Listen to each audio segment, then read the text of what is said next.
coach, what advice could you give real estate agents on how to be successful moving forward? Yeah, that's a great question. I think the first component to that is that you need to be transparent. Now, what I mean about transparency is it's important just to, be you, especially online. So people are connecting online and checking you out pretty much well before they're actually either making a phone call to you or coming to see you in the office. So being transparent is about really connecting with people, and connecting not just from a business perspective. I mean, a lot of real estate agents, when I begin the process of working with them, we start to move away, just from the I'm just selling, a property, or I'm selling a commercial property, to really I'm connecting with the community. It's important to understand, especially in an online perspective, that when people are coming to purchase, let's say, a house, they're buying more than just a house. They're buying a neighborhood. They're buying a lifestyle. So let's say, for example, if you're a family and you're looking at relocating, or they're coming to buy a property from you, one of the biggest parts is they want to see that you're connected, let's say, at a community level. In other words, where the great shopping centres are, where, the parks are. Now, if it's somebody that's, let's say, they're executives or they're professionals, they'd probably like to find out a little bit more about, where the good gyms are, or where the trendy cafes are. So being transparent just gives you that ability to be able to say, look, I'm connected at all different levels, and I've got my finger on the pulse of what's going on within that community itself. Point 2 is about really understanding to listen better. It's amazing how many real estate agents and business owners in general, sometimes including me, is, we've always seemed to have an agenda for somebody.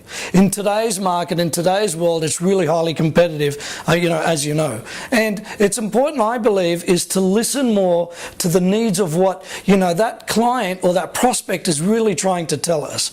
The more that we listen, the more that we understand about, what they're looking for, what that connection is, and we can demonstrate that online, people really start to, I suppose, lower that resistance barrier that they may have. Especially, unfortunately, with real estate agents, what's happened is, the few have given a bad name to the many. So there's already a certain barrier that, you want to kind of, install your agenda onto somebody, saying, well, I've got this and you should buy it, or I think it's it's the best for you, whatever.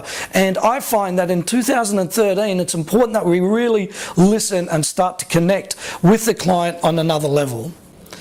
Point 3, I believe, is to go beyond the over-exaggerated expectation of your clientele. Now, what do I mean by that? I want you to think about it that it's really about good old-fashioned services.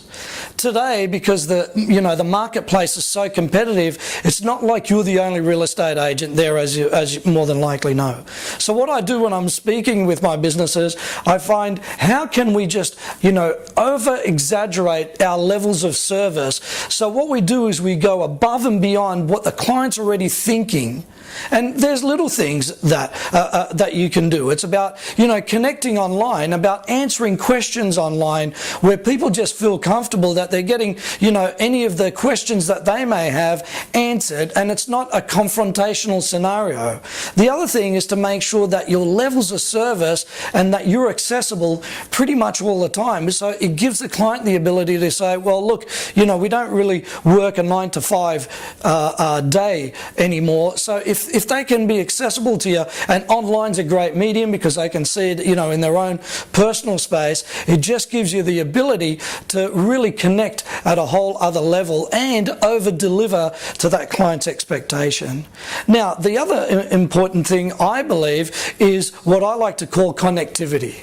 So with connectivity, it's important to surround yourself with a really, really good team of experts. In 2013, trying to do things on your own is just going to get, I believe, a lot harder. And as you can see through things like globalization, where the geographic barriers are breaking down, you've got the ability to connect, especially online, at a whole other level. Now, surrounding yourself with great people, maybe people like, let's say, a coach or a marketing expert like Lisa, other people that can help your team and help your real estate office take it to the next level, because there's individuals that can help your business, I suppose, shine and cut through all the noise that's there online.